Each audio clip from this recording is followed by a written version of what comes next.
right, everybody. Hello. Good evening. It is a Tuesday night, the 16th of September, 2025, and we are just about 7 o'clock on the dot right now. Tonight's show, up front, we're going to have Timothy Gordon joining us because I have a topic I've wanted to speak about for a while. Because, of course, the trajectory that we've been on with the violence and these, jarring things that are going on, and, of course, that the Eye of Sauron has focused its gaze. And but, some things are more unavoidable than others, like last week. But there is expressions of really strange things accelerating. There's always messed up elements of society. There's always people doing wrong, and there's always good people who have to deal with them and how to correct that and how to keep society free from demonic influence for as long as possible and to keep it in its proper orbit. Because, of course, if you don't have the bad, you don't have a standard to judge the good. It is almost like a necessary part of the spiritual ecosystem there, especially when you're trying to met out what is morally and ethically right, and yeah. So I've seen a lot of people wondering, how the hell do I get to the other side of this mess? How do I get to the other side of this mess, and how do I find myself the good, the God? How do I find God in all of this? I don't know where to start. Well, I'm going to bring Timothy Gordon on, just see what he has to say about things, and then just talk a little bit more theologically, philosophically in the first hour, and then in the second hour, don't go anywhere, because the second hour we have all types of updates, all types of stuff that's going on right now. They're still continuing on with the media fallouts, the mudslinging, but we've got tons of updates, dozens of subplot theories that are developing right now. You can call in with your own digs. A chat transcript between the alleged shooter and the roommate has circulated now, and I don't know, it's nuts. It's really nuts. But here's one for now that we will do before we go to our to the intro, and then we bring in our guest for the evening. Here is Pam Bondi, who has I'm glad to see that there are a lot of people like, no, Pam, this is not what we want. So here she comes out, strutting her stuff with a crazy overcorrection, talking about free speech and hate speech, the exact opposite of what we should be talking about right now, the exact opposite of what someone like Charlie Kirk would definitely would want brought into focus right now. Take a listen to what she said here, 31-second clip. There's free speech, and then there's hate speech. And there is no place, especially now, especially after what happened to Charlie, in our society. Do you see more law enforcement going after these groups who are using hate speech and putting cuffs on people, so we show them that some action is better than no action? We will absolutely target Awful. you, go after you. Awful. If you are targeting anyone with hate speech, Awful. anything. And that's across the aisle. No, awful. There's free speech, and then there's hate speech. Yeah, it's awful across the aisle. This is a major line for me, and I hope it's a line for all of you guys there, too. I do not like Pam Bondi. In general, I thought that she was a really shitty consolation prize after we were teased with Matt Gaetz. But her talking about putting people on lists for speech and going after them and all this other stuff, or forcing, remember, forcing a business to serve anyone, for that matter, that's what she's talking about there as well. Okay? We don't want people forced to bake cakes for gay weddings or whatever wedding that they don't feel comfortable with. We don't want that if you are into liberty and a free market and allowing everything to just sort itself out. Okay?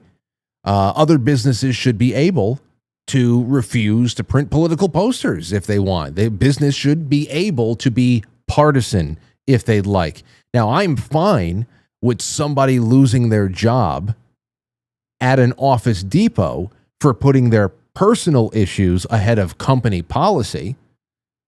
That's what we saw at Office Depot with, no, we don't print propaganda here, turning away business on behalf of Office Depot. If that's just company policy, then fine. I'm totally fine with discriminatory company policies. You only have one reputation. Do what you will. Do what you will. But this, absolutely not. No way in hell.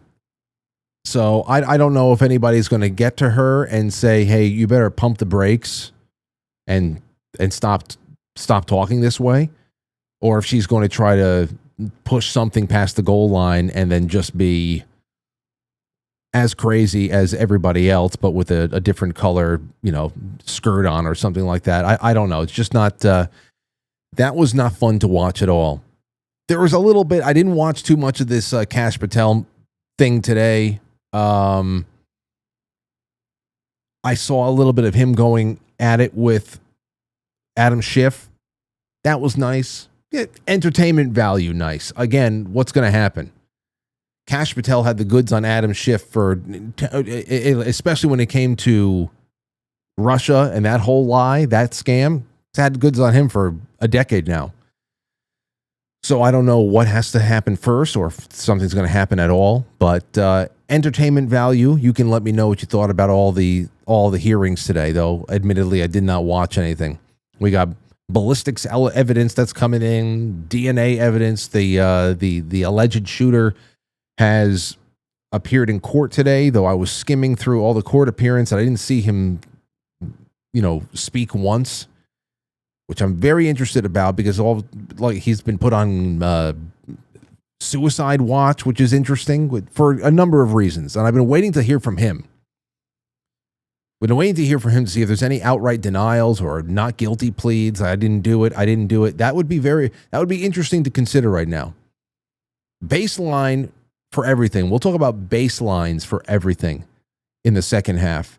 In the first half, I want to get some nice, wholesome, and interesting and stimulating conversation in with Timothy Gordon. It's always great when he comes by. It'll be a nice ride. So I hope you guys enjoy yourself. And also, please, while we have everybody watching, 3 minutes is all it takes to determine some pretty important moves ahead that are going to be made in 2026 with, quite frankly, just some polishing here, some rearranging there. Take the survey if you haven't already. If you have, thank you so much. I want to get a couple hundred more people. I want to get as close to 2,000 responses as possible, just because the sample size just feels a lot more official. The link for that is in the description of the episode. If all of my my wonderful mod helpers and all the different chat rooms, if you can grab that link and just drop it in there at some point, that would be fantastic. It's just 3 minutes of your time. Just fire on through it, and it's gonna help us out. All right, we'll be right back with Timothy Gordon. Do not go anywhere.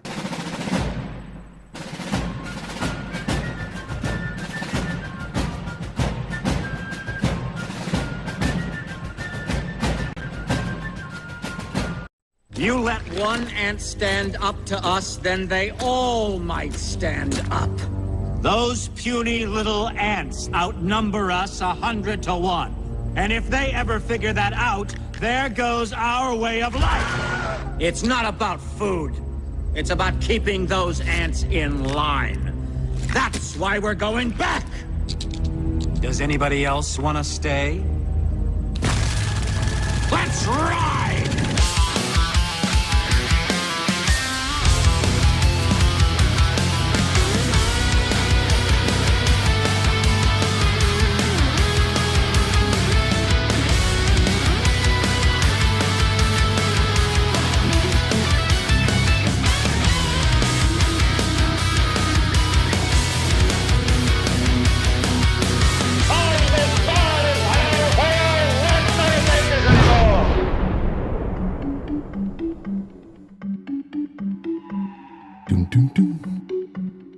All right, everybody. So let's bring it on.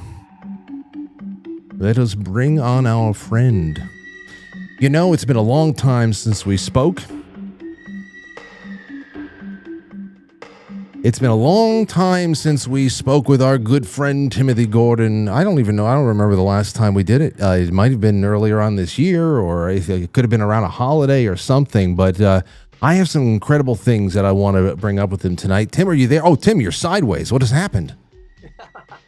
Things went sideways. How about now? Hold on one second. Let me get this down. Yes, no, that looks great. It's good to have you on, man. How's everything been? Everything's been weird. How about you? Weird, but we're doing the best we can, as always.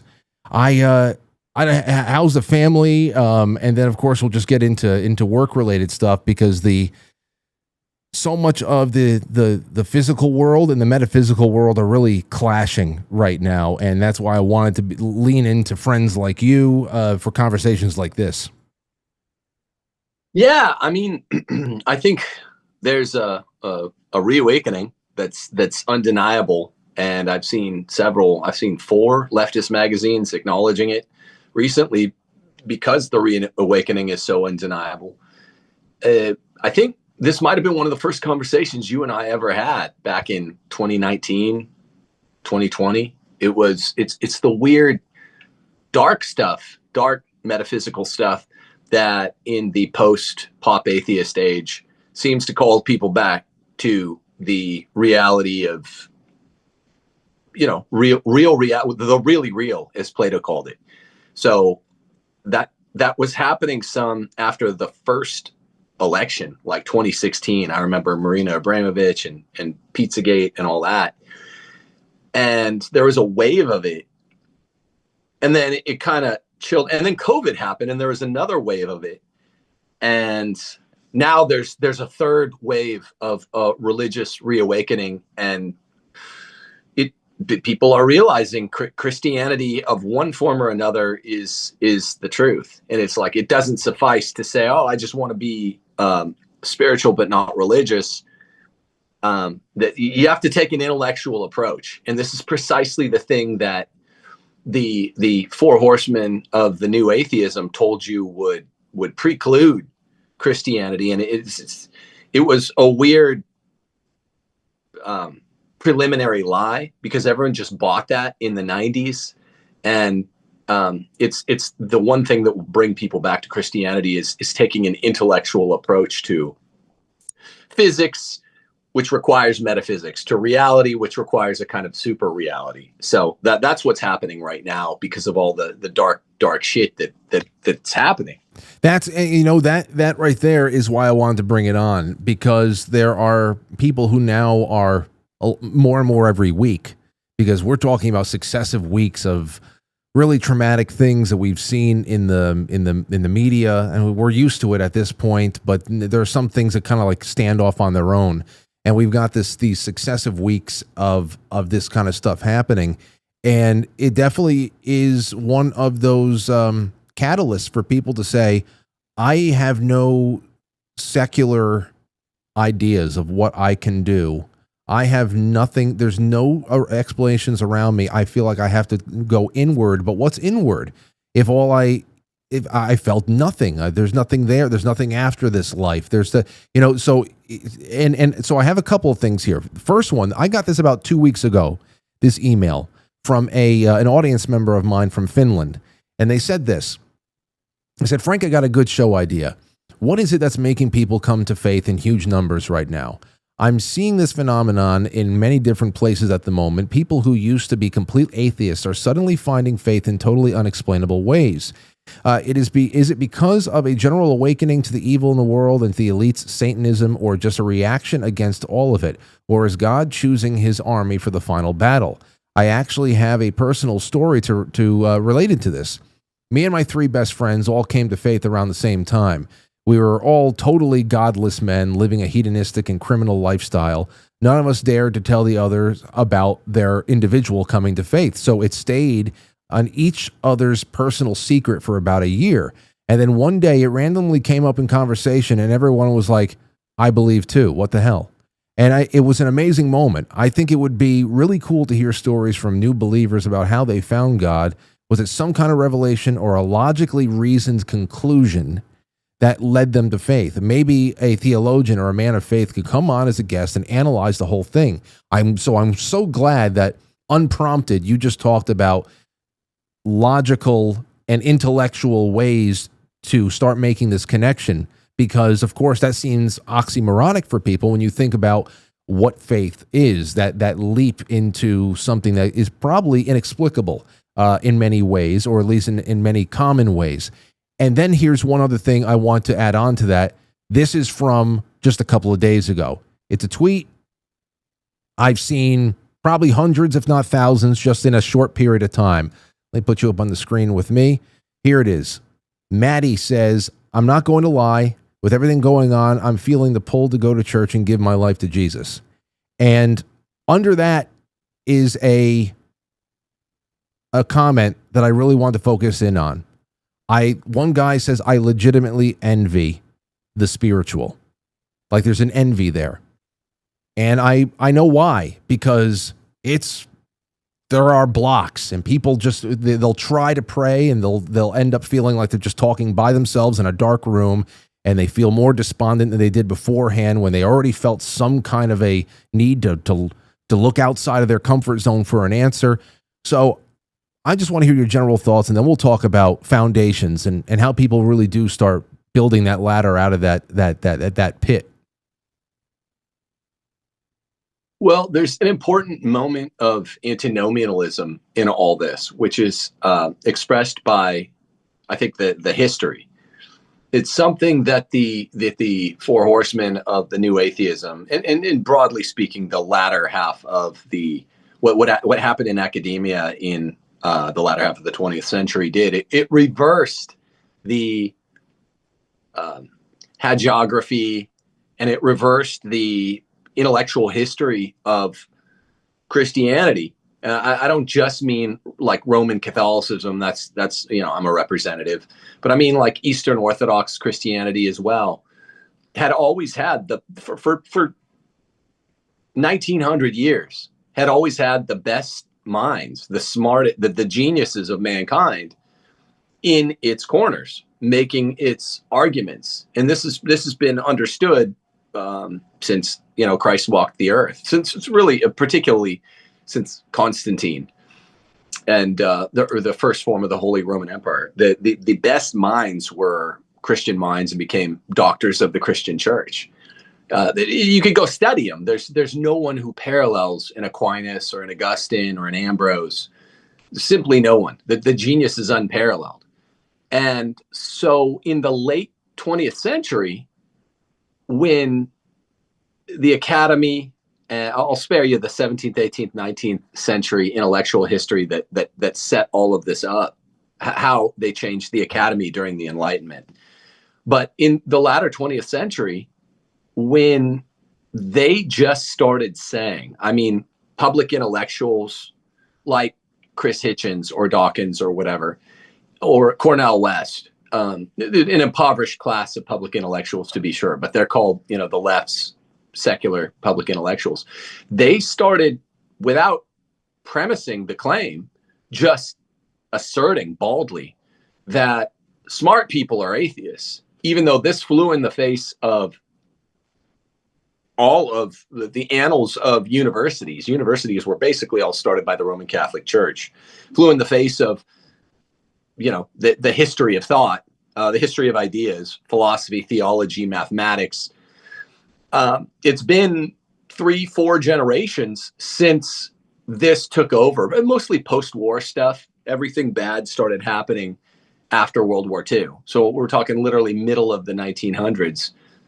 Without premising it, all of the world's, I'm not trying to poke fun at people that aren't educated, but all of the world's uneducated people became, they fell under the spell of academics who now said the opposite thing about religion, who had a weird new assumption that religion was false.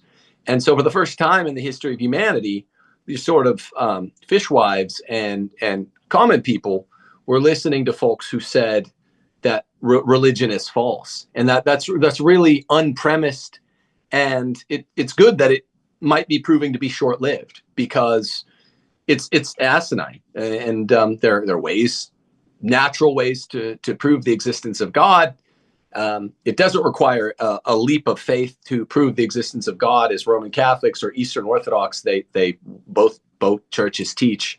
You can know with natural reason alone that God exists. Now you need revelation to know about his qualities and things like that. But the proposition of an infinite regression of a universe is asinine, is intellectually asinine and intellectually impoverished.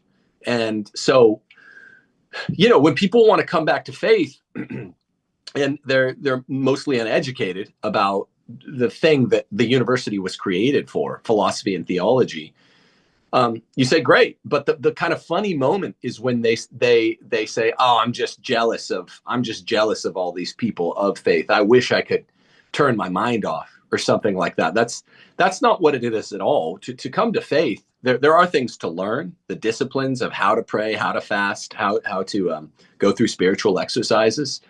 But it doesn't involve turning your mind off. It involves turning your mind on and getting out all the kind of early 90s MTV brainwash that I see when I go back and I watch my favorite 90s shows like Frasier and Seinfeld and stuff. They had absurd ways of connecting the dots back then, and they can't stand up to reason. I'm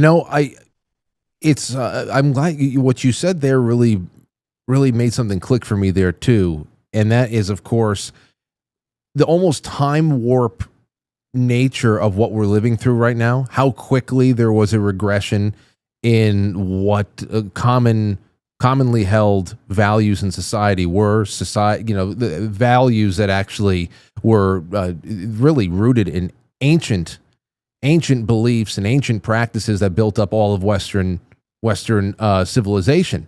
And that just within the last 70 to 80 years, really, you have seen this absolute dismantling of things that were unparalleled and unquestioned, untouched for almost 2,000 solid years. And I was, I can see that there too with how education really plays into this. The depth of vision, the scope of reference that people have, especially young people have, is so evident, even just in the way that you look at comments on old Folgers coffee commercials from the 1950s. You can tell what everybody really believes life was like just 50 or 60 or 70 years ago by the way that everything is a punchline about a husband beating a wife, or a black family being enslaved, or just always on the run from some kind of a lynch mob or something like that. It was literally the dark ages prior to the civil rights movement, and there was nothing there. But when you really think about how faith and a lot of everything that came along with that held so much of this country together during the most impoverished times. And then after 1960 or so, when we start getting into that liberation mindset and the civil rights era, and then of course we go nuts with all of the programs and shit like that. It really did officially divorce people from everything that used to get them through a hard time. Even when it came to financial assistance, that used to be something that you went to your local parish for help and your local community. And there are people who are willing to get you back on your feet, not keep you down for generations on some program that was created by the government. So it's crazy that all of that really contributed to a time warp that makes a very short period of history seem like it's always been that way. Yeah, well, all it takes is one generation to forget. I mean, Plato writes about this in I forget what dialogue. I'm not a Plato guy; I'm an Aristotle guy. But all it takes is one generation to forget, and the next generation to carry on the new lie. And that's broadly speaking the way that secular humanism has proceeded over the last 2 to 3 generations. Gen X, the boomers, and I hate to say it, greatest gen. They really introduced hardcore secular humanism as a way of presupposing out religious categories And I'll say this Alfred North Whitehead quote before I forget it. It's really important. It's judge an era not by its suppositions, but by its presuppositions. And what Whitehead was talking about is the fact that sometime in the 1950s, I mean, people talk about the 50s as this paragon of conservatism and religiosity. It's just not true. It's more, pre-war 40s. But sometime in the 50s, you started to see Americanism heading toward secularism. And I'm, as a scholar of the Supreme Court as well, and constitutional law, you see this reflected in the cases. It's really in the post-war cases, starting in 47, 48, 49, 47, you get Everson versus Board of Ed. You get a whole bunch of religion cases. You get the Lemon Test and all that. Then you get all these 14th Amendment substantive due process cases. I see it because I'm a student of law. I'm a student of philosophy. I'm a student of theology. You see it all happening really a decade before people think. People always acknowledge it as a creature of the 60s, but it was alive and well starting basically after the war. And what I meant about Whitehead is just that they were presupposing out religious categories. And you started hearing things in movies, like even in the 50s movies, like, well, I'm not a praying man, but I wish I were, which is kind of the sentiment that we're talking about tonight. Yeah. Oh man, I wish I were a praying man. You hear some of this even in It's a Wonderful Life. Oh yeah. That early. You hear some of that, oh, I wish I were a praying man at this hour. And it's kind of childish to believe in angels. That stuff was alive and well, I'd probably guess even before World War II. And it took a hold of society like a storm. And what I'm here to remind everyone, or maybe I'll be the voice of reason the first time anyone here has heard it, is the universities, hospitals, primary education, secondary education, libraries, these were all given to the West by the Roman Catholic Church. And it's most important that people understand that the vast Western intellectual tradition has been run by Christians of various stripe, proving the intellectual seriousness of the faith. And so if you're just someone that has, maybe an undergrad bachelor's degree in some casual thing, or, maybe half a community college degree, or maybe even a master's degree in some hard science, and you fancy yourself a smarty pants, unless you studied, one of 2 or 3 degrees at a handful of places, you're going to have been brainwashed by the post-Enlightenment university. And all I can say, I guess I'm counter-asserting conclusions because we don't have the time to prove everything tonight, is the premises are all in favor of the undeniable premise that there must be God. And there's only one religion that ever pitched a God who must be under the categories. Maybe we can discuss some of them, but really there are like 10,000 world religions, and all of them but 3 don't even have the brass to pitch monotheism. When you start talking about monotheisms, you've scratched off like all of them but 3, and we can assess the remaining 3 who remain standing by their merits. You said something that also relates a little bit to some of Charlie Kirk's greatest hits. And because I remember this one for a long time, he was on a campus somewhere talking to an economics student who was, I think was already conservative or anything like that. But Charlie was questioning the value of the education that they had received and are receiving. And in doing that questioning, he brought up people like, have you ever heard of Milton Friedman? Are you being taught about Friedrich Hayek or Bastiat or Thomas Sowell or, a little bit more contemporary? And they, across the board, no. And he says, okay, well, that's not an education. It's an indoctrination. You're getting a very, you're going into the Keynesian stuff, but you're not going into the Austrian stuff. You don't understand what's happened. This is really across the board here. So, again, it's a full court press Of course, there are economic wealth redistribution, radical egalitarian policies that really take care of the how to manage the world in a secular sense. And then, of course, there is those spiritually deadening initiatives to make sure that there is no higher authority on this planet other than the government, and that's why the family is picked apart. And of course, people are dissuaded from even pursuing that at all. So I want to talk about that now. You were just going to go into something. I'll let you get into that, and then I want to talk about the I'm not a praying man, but I wish I were kind of a thing there.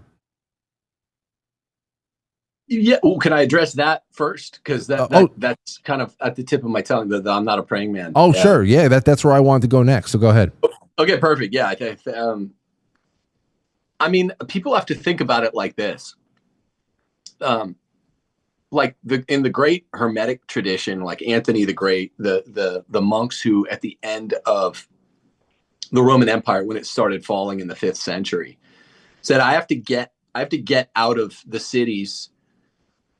There's not enough, they're not rife with enough spiritual opportunities to connect with God. So, and first you had Anthony the Great leave, and then there are a number of other great saints that followed in the Hermetic tradition and eventually started living in community out in the desert. There's a reality. There are logistical exigencies and practicalities to the spiritual life. And, you talk about the Ignatian exercises. Like, I don't know if you've ever been through those, Frank, but Ignatius of Loyola was trying to reawaken these in the modern era. It's the point of life is communing with God and worshiping God and ultimately reunion with Christ. That's the whole point of our life. And if folks out there have been living these lives, as all of us really at one level or another were in the 70s, 80s, 90s, early 2000s, completely apart from the life that we're supposed to be living, completely apart from our teleology, what our purpose here is. And we were just doing developing skills and building muscles that don't correspond with the real purpose of life at all, which is what we're doing, trying to be good at this craft, that craft, being worldly in this way, that way. Not to mention morality, being completely immoral insofar as we're missing it all, but just not building the skill for communion with our Lord. Then, of course, if they at 45 years old sit down to pray, they're like, oh, I think I'm, man, I don't want to be with these fucking leftists. They're fucking crazy, dude. Like, so I'm going to try to cross the aisle, be with these right wingers, most of whom are, broadly speaking, some association with Christians. And then they just come in 45, 50, 55 and try to do something that most of the rest of everybody has cultivated a lifetime doing, a skill set, the discipline of a rigorous prayer life. A lot of these people have kneelers in their closet and pray the office, for heaven's sakes. I'm not saying I do every day, but I mean, literally pray the liturgy of the hours, fast in certain times, keep ember days. Like, this is what the history of Western civilization has been constituted by for most of 2,000 years. And if folks just say, well, I'm going to try to jump back into it, it's embarrassing. That's good.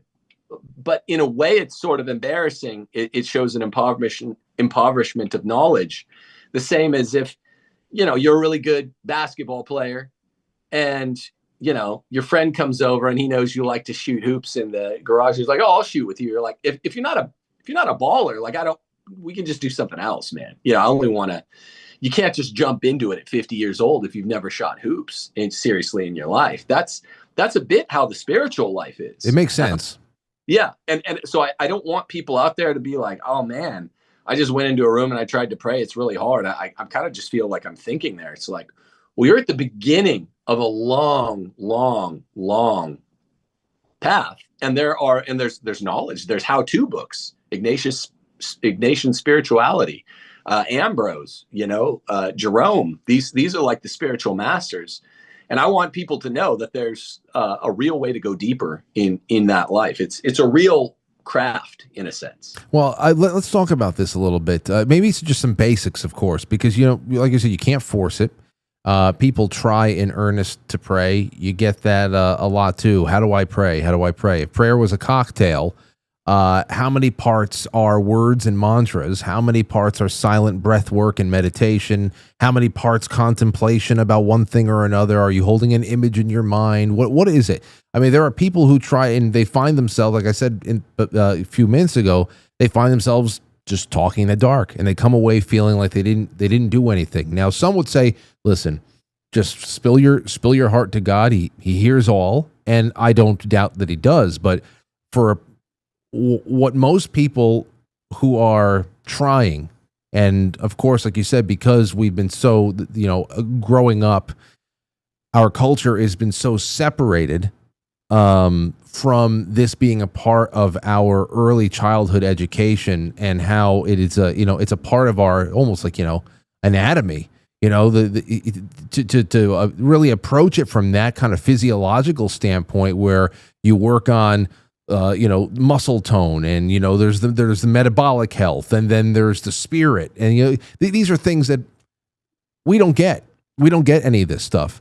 So where does somebody start? Like, what is the most basic thing that somebody can do where they can get themselves on a road where they actually start feeling something return to them, where they feel like there has been a relieving of stress, there's been a rush of hope, a rush of joy that has gone through? Like that, all people want is just some kind of a sign. And I just wonder what the most basic thing you think that could be. By the way, you and I didn't coordinate outfits. I don't know what kind of crazy. I just look. Oh yeah, it's crazy. Yeah, that is. Well, at least mine has a Bigfoot on it. If it was solid gray, this would have been weird. Well, mine's it's actually a little Catholic company called CYC. Carry Your Cross. So yeah, I like your Bigfoot shirt though. But that's what this tattoo is. Is it? This is Assyrian Aramaic. Okay, so it's not the Aramaic that Jesus spoke, but back in the day, as long as it was Aramaic, it was close enough for me. Back in like 2005, 2006, I found, but there's this one guy on the internet back then. This is around the year that YouTube launched, that was actually digitizing this particular dialect of Aramaic, and I said, I'm doing a school project here, and I need the phrase "embrace your cross" translated, and that actually was from that exchange in Passion of the Christ, when Jesus has actually issued his cross, and one of the thieves, says something like, "Look at this fool! Look how he embraces his cross." He's like, and I said, that left. Listen, I still had many, many years of living separate from faith and all that other stuff after 2005, 2006, but that left a lasting imprint on me. Embrace your cross. So so on the arm, yours is on the chest. Right. Yeah, I would say, as another preliminary matter, since you're asking what's a good first step back.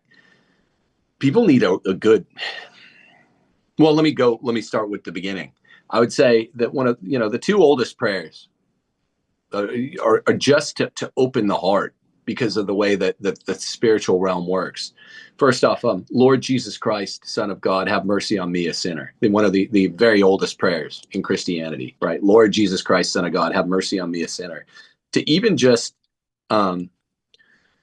consecrate yourself a couple times, if you're anxious, everyone's on anxiety and depression meds.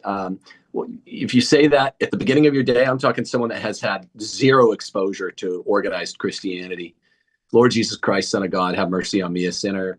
Once when you wake up, once before bed, and anytime throughout the day you're experiencing something that frightens you, you're opening yourself to the reality, the grace of faith. So faith is a gift. That's one. And then our Lord's Prayer, taught directly by our Lord, our Father. though starting there is important.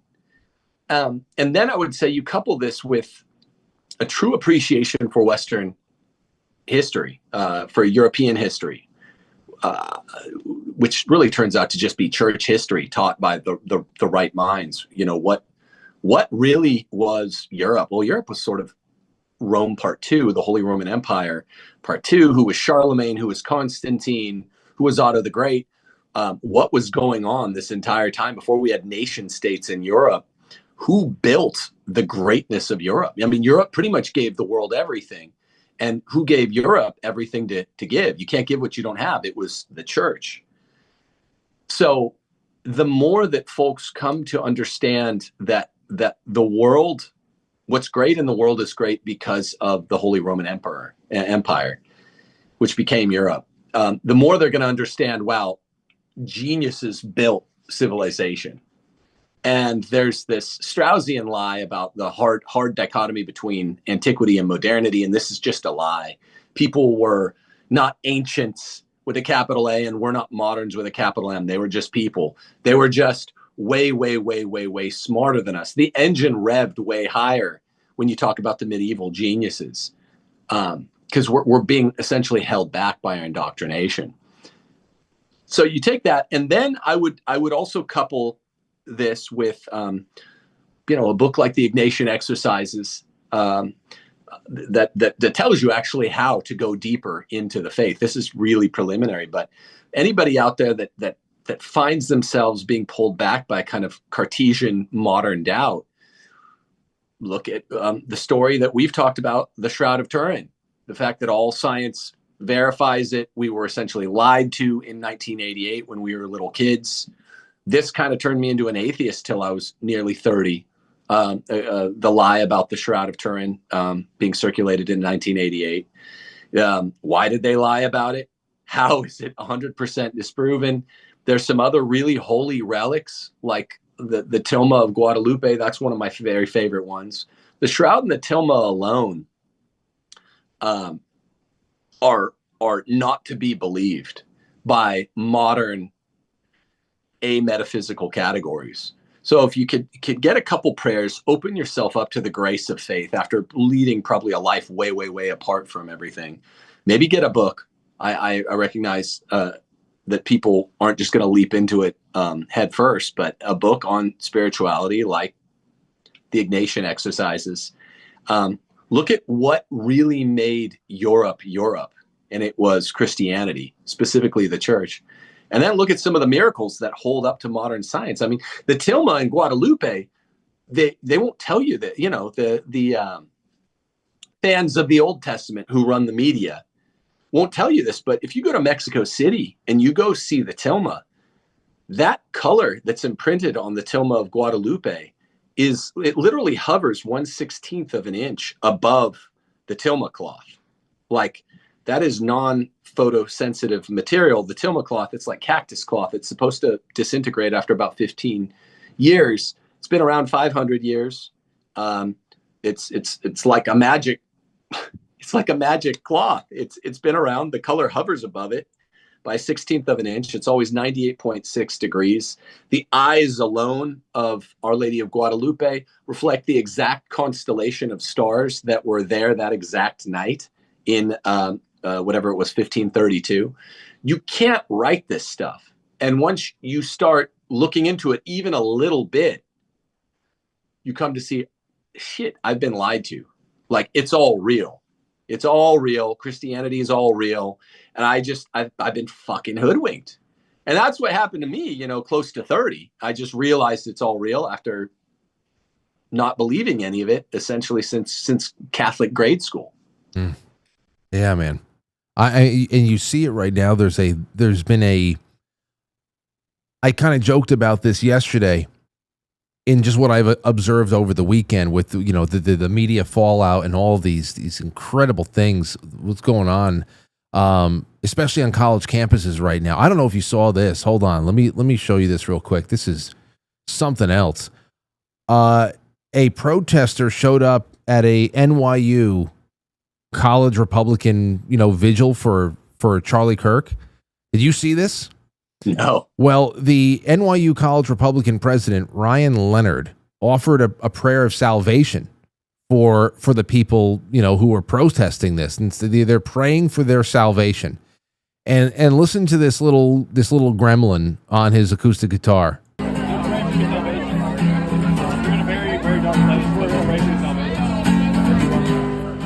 I don't want your salvations. Why? I want you to fucking die. We're not gonna give you a second chance, even when you beg for it on your knees, begging and pleading. I mean, that is just light. That's light work of what we're seeing right now. It's just part of the reason why people are like, I've got to do something. These are not human beings. Maybe there's a human being somewhere inside of there, but their bodies have been captured by something. That's just, dude, that's why I'm saying it's almost like there was a rapture. I was joking about this. Like there was a rapture and it's happening right now. Just when everybody's going, there's a split and people are going one direction and the other ones are they're just rotting in place. This is just crazy, man. The expression in the public right now of pure, driven, like people are being driven by something. It's one thing to have a person, come from a traumatic household and, they're just a little effed up. They've got their anxieties. They've got their deficiencies and all that stuff. But you can tell when somebody's being driven by something outside of them. It's fucked up. I'm not trying, we're not making it overtly political. Not that your show is averse to the overtly political, but anytime we've done a book club, for me, the high water mark is the great one, Dostoevsky, the great one. I mean, I had a Holocaust studies professor as a lit major when I was a young man named Shoshana Ashwa, and she would just say, he's a great one. Dostoevsky's the head and shoulders above the rest, the greatest novelist. And he was a socialist in his youth, a leftist, an anti-czarist who wanted to kill the czar. He was in a group, revolutionary circle called the Petrashevsky Circle. Got found out, got sent to Siberia, did hard labor there, went to a mock execution in front of a firing squad, and at the last minute was saved, then became the greatest, not only the greatest psychology in the history of mankind, but the greatest writer and the greatest Christian writer, in the history of mankind. And Dostoevsky, of course, wrote the greatest novel ever, Brothers Karamazov. He wrote one of the most underrated novels ever, modeled after Christ, called The Idiot. And then most people know Crime and Punishment. But there's a novel that I think America needs to find right now. It's one of his other great novels. It's called Demons. And he wrote it all about the spiritual possession of leftists. And this is, latter half of the 19th century. So it's modern leftism. Modern leftism begins really in the 1860s. So it's recognizable leftism. It's not like talking the Federalists versus the Anti-Federalists in the 1700s or something. And he's making the case as a former one of them that they're all possessed. It's a mass possession event. And he's talking about socialists and the hatred of humanity. You get this great line, socialism is a love for mankind in general and a hatred for man in particular. You really see that unfolding around you now. Americans all need to go read Demons by Dostoevsky, because what we're waking up to, and I've known it all along, I think you've known it all along, is that anyone that's a committed leftist that's not defecting now, there are some white pill defectations that you're seeing on social media, leftists that are like, I'm out, nose ring, blue haired freak chicks that are like, no, I can't deal with the celebration of killing innocents. But like 35 to 40% of the country is possessed by the devil or something, or some low level possession. Well, this is Dostoevsky, one of the great geniuses of humanity. This was his argument, in the 1870s. So I buy it. I do too. And up until a few years ago, it's one of those things where I assumed, I know that this is there has to be something greater than just, it's one. Hey, listen, you can go and you start up a gigantic government program, or you find a way to skim billions of dollars, launder money out of the Federal Reserve. Those are like, okay, you put people in charge of a piggy bank at a YMCA, somebody's going to take a $5 bill from it to go buy a coffee.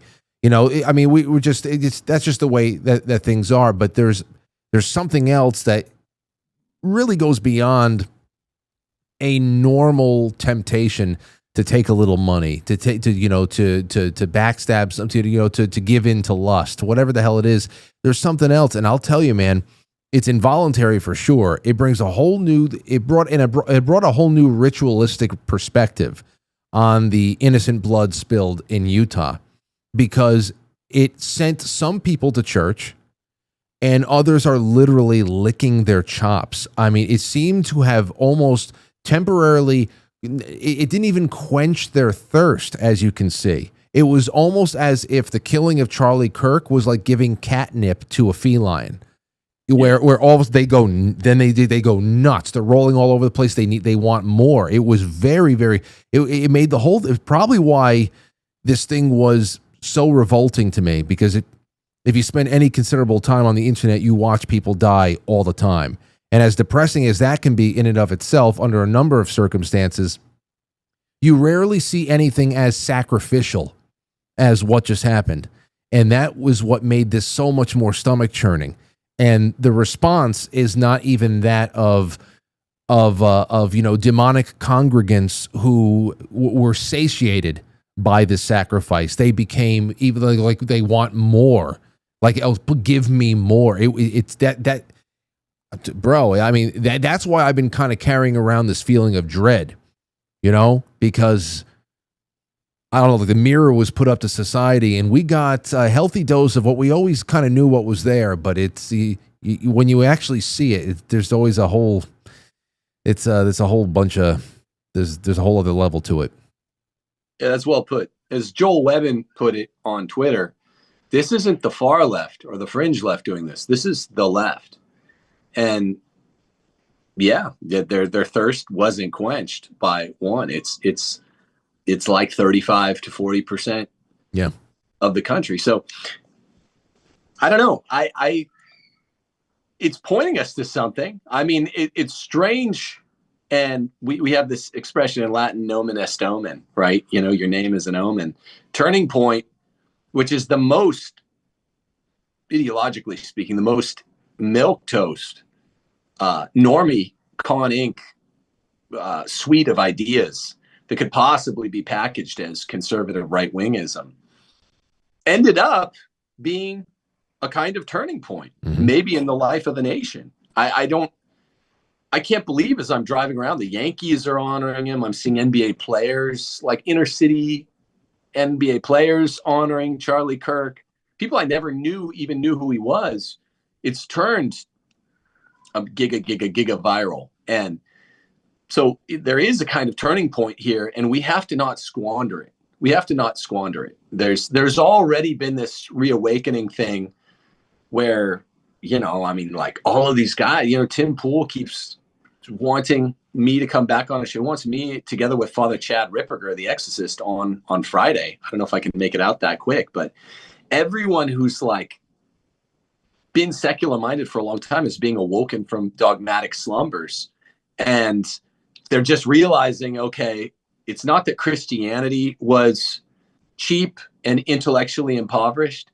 It's that a certain ahistorical form of it really smacks strongly of this, and I'm not trying to alienate anybody, but you got Vanity Fair running an article on, okay, well, young men want either Roman Catholicism or Eastern Orthodoxy, the apostolic sacramental Christianity forms that go back 2,000 years rather than the sort of kumbaya stuff. So the left is noticing, and it's been in the works for a couple of years now. I mean, this was really getting going around the time that you and I met. And it's it's horrible for gosh, I mean, for Charlie's wife and for his two fatherless children. It's just gutting. But the silver lining, if that's not crass to say, is that it's solidifying the need for America to return to God, to return to Christ. And I'm glad we were able to do this tonight. I have a lot more that came in from the audience I think is going to make for good conversation in the second half, along with some other updates and, of course, open lines. But Tim, this fit perfectly into the time that I had allotted for us. Let everybody know where you're going to be live next. You kind of have do you have a regular streaming schedule? I know you go live when pertinent news breaks within the world of the church and everything else, but I never really latched on to whether or not you have a very consistent time in a day. Yeah, it's funny. I'm 3 times a week on Timothy Gordon on YouTube. My show is called Rules for Retrogrades, but it's supposed to be Monday, Wednesday, Friday, but if it looks like the week is gonna have, and we do general secular conservative stuff too, but from a Catholic perspective. So it's supposed to be Monday, Wednesday, Friday. I'll bump it to Tuesday, Thursday, Saturday some weeks. Okay. But Timothy Gordon on YouTube, the algorithm hasn't been kind to me lately. But we have a kind of boutique following over there, and follow me on Twitter at Timotheology, at TIMOTHEEOLOGY. It's what we do, isn't it? Yeah. Well, the YouTube is linked in the description of the episode, especially on YouTube, and your Twitter is tagged on the live stream that's live right now on Twitter or X. So I hope people go and find you and get in touch with you and start tuning in. And again, thanks for everything. Thank you for thank you for some of the tips.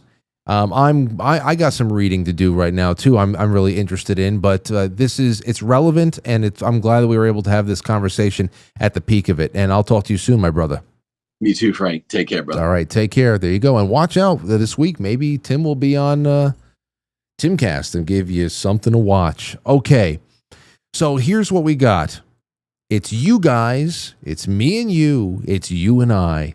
In the second half, I'm going to be taking calls. I'm going to be going through some more kind of weird stuff.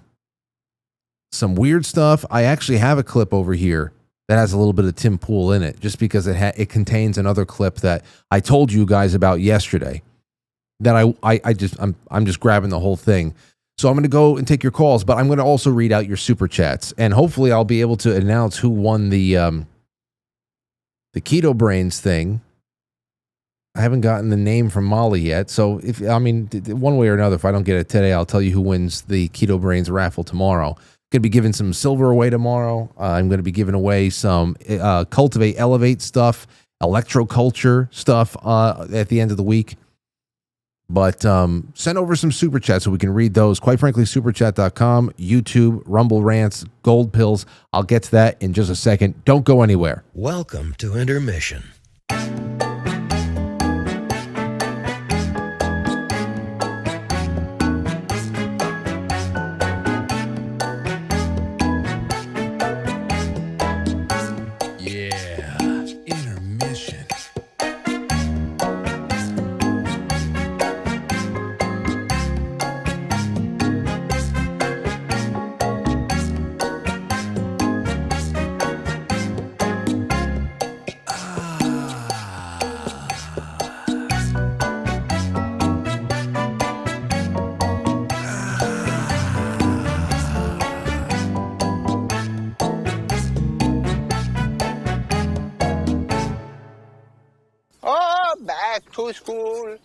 Back to school.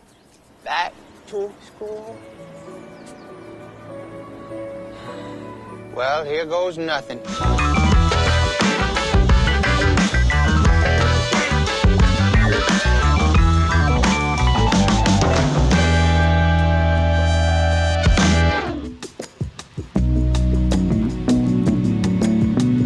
Bing-bingle-de-doo. Okay, Sniggle. All right, so let's let's see. I just got a text message from Zoso Dude. It says, OMG, Timothy Gordon is one of my favorite all-time guests. If you can find a way to segue to it, can you ask if he's ever looked into Eucharistic miracles? I'm sure he has. I didn't see this. I'm sorry, Zoso. To me, these are some of the most compelling modern miracles ever that are really hard to dispute, listening in while rolling on to Pensacola, Florida. What a life on two wheels. But we'll see. We'll see how, quite frankly, he can start getting around a little bit and making pit stops and doing shows from unexpected places. We'll see how that all works out in 2026. More on that soon. You can see we've had a couple of changes already tonight. Some tweaks. The intermission song is now royalty free. I got to get some levels right in there, but I just wanted to get it out there. I wanted the future to start now. And of course, the opening. I got to thank our producer, one of our producers over here, Joey Izzo. He works with Anthony on 10-second songs, and he's really incredible, Joey Izzo, an incredible musician. And we were able to conserve a lot of good stuff. And now we just have to get a couple of iterations of the end credits. And then we have to get a whole new video for the intro. That'll come in over the course of the next couple of weeks, but doesn't matter. Just trying to address the most important things first. Let's see. Jay Britt says, you and Timothy are wearing Quite Frankly Casual. Great discussion. Yes. Quite Frankly Casual. That's the dress code tonight. Stowstube says, evening, Frank. Great guest. Thank you, Stowstube. Thank you. Chillinois. What's up there, Chill? Says, I would send $7 for 7 kids, Tim, but there's no option for 7. Really? I didn't know that. I didn't know that. All right, well, thank you guys. Let's go over to Rumble, see how everybody's feeling over there. Feeling pretty good, it looks like. Captain Cast Iron says, what do you and Timothy think about an app like Hallow to help you pray? I wish I had seen that. I know that there's a lot of prayer apps out there. I don't have any issue with somebody getting that. There's different types of apps and things that you can run on your phone where every time you unlock the phone or every time you do lock the phone, on the lock screen there's a new, Bible passage or, a quote from a famous theologian or philosopher or something like that. Hey, however you want to immerse yourself, I don't have an issue with it. There you go. Vesper says, live every day to the fullest. And Amethyst Cat says, happy Tuesday, Frank. Love the changes so far. Yes, well, I wanted to make sure that they were changes that did the job without really offending people too much. And when I heard them, I said, oh, this makes me feel very comfortable. Because what I was contemplating for a little while, I didn't know how it was going to work, and I knew it was going to cause a lot of headaches. And so yeah, I like where we're at. Still some tweaks, some polishing needs to be made, but no doubt it keeps tradition intact, and that's all I care about. All right, let's see here. I've got something from Shiloh over here. Shiloh wrote in. I'll put the lines open. 914-200-0269. Shiloh says, I'm not sure that these kids dancing on people's graves really live in reality. I think their unconscious believes to a degree believes that people like Charlie will respawn when this game is over. Yeah, he was a boss to defeat. He was a bad guy on a TV show. I think the TikTok generation exists in Minecraft of Thrones, and they don't really understand what's happening.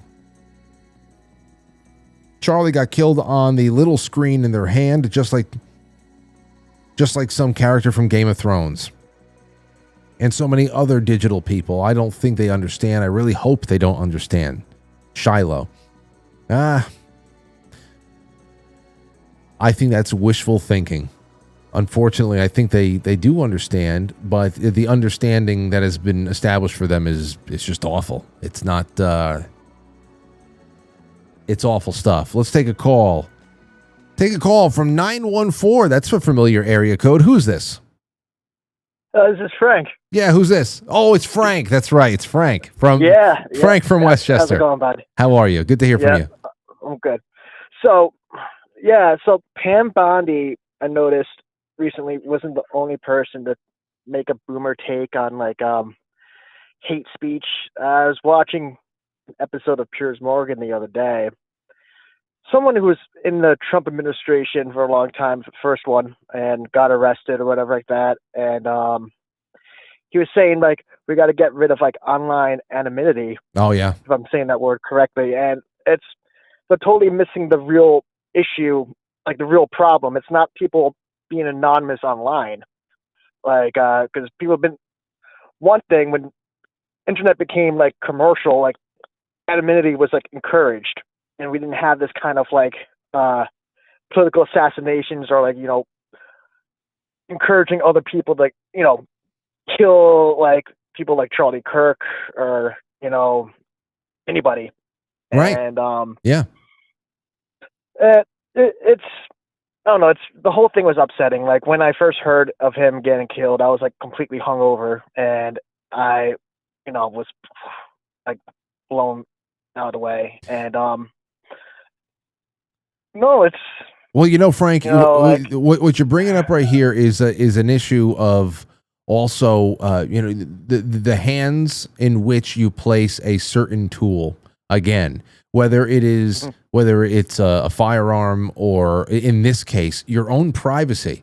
Like, you know, you think about people. Like, is it really a dangerous thing that communication and privacy is so the issue is that we have very deep-seated cultural problems and people are morally and ethically debased, and that's happening from very early periods in life.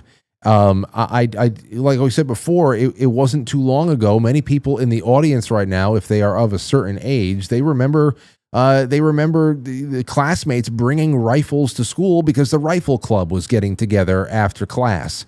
You know, that it was in their cars. There was this where we're living right now with this kind of like war zone mentality and this psychopathic mentality is very fresh. It's very new, and you can trace you can trace it back to its origin point very quickly. I mean, it's not one point; it's a whole number of things layered on top of each other. But now we have to get down to talking about anonymity being a weapon instead of a reasonable right to privacy that everybody has. You can't communicate without putting and that's the other thing there too. Just like with gun control, the people who really want to be anonymous when they're posting somewhere, they're going to find a way to filter everything they do through a number of proxies and everything else. They're going to have their anonymity. The rest of us, just like how we're being disarmed and making it harder for us to keep ourselves secure in a world that's getting more and more unhinged, we're going to be the ones that are going to have to be held accountable for every misplaced comma.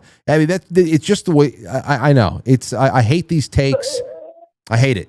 Yeah, you can't even say anything like facetiously, you know, as like a joke, and then it's going to be taken as they're going to like we're going to have like a government arm, kind of like, you know, like going through like a fine comb, saying like, oh, what did you really mean by that? Yeah. Like, I'm like, no, it's just because, like, you know, I'm on like message boards. I vent. I never say anything like violent, but I'm kind of like, I vent my frustrations that I wouldn't like in a way like I wouldn't want like my family or like my employers or friends to know. So that anonymity is kind of like almost like a therapy. It's good. I think you're right. You can't get rid of that, you know. Like this stuff I could say on online. I can't. I don't even feel comfortable doing it in a confession booth. I know, and listen, and when and even when you feel uncomfortable at the confession booth, at least you can go in. You can go behind the screen, and you don't have to go face to face. You know, yeah, whatever. But I get you, and that's a great way of putting it. Sometimes it's almost just like screaming into the pillow. We don't want to become like China, where like they know like everything that you're doing, and like it's all like a social credit score thing. I think this is what they're trying to push. Oh yeah, yeah, and and nobody's like, because the whole killing thing, it's like fresh in everybody's head. Everybody's kind of like, we want like retribution, we want justice. I'm like, that's good, but like we really don't want to go down a path where it's really going to end up biting us in the ass and stuff, And honestly, I really like the way people did vigils instead of like, using violence to like, remember Charlie Kirk, which is a stark contrast to George Floyd, who, died. He wasn't like a very like good man. I hate seeing like really anybody die of like even like a drug overdose and stuff like that, because like I have a sister that's a drug addict. I don't want to see her die of an overdose, and I don't want, people to riot over that kind of thing, And I think that's why there's a huge, I think the left hates that people are doing vigils instead of riots. Because it kind of throws in their face that like you guys are like, now they have to recognize the reality that they live in, and they have to come to terms with that. Absolutely, Frank. And it's the end of the Grinch Who Stole Christmas at this point. Thanks for the call. Thank you for the call, because that's going to be a segue into a few things I want to show you. At the end when the Grinch takes everybody's ham and their Christmas hash and all of their Christmas decorations and their presents, and he takes it all the way up to the top of the mountain, and he just sits there to wait and listen to the wailing and the crying and people going nuts and Christmas being ruined, and all he heard was singing and celebrating some deeper meaning of Christmas that transcended all of the physical stuff, all the materialism. And that is that's very disconcerting to some people out there. Not one car fire yet. Okay, not one car fire. All they have is people like Jimmy Kimmel now going out there. I didn't even know this guy even had a show still.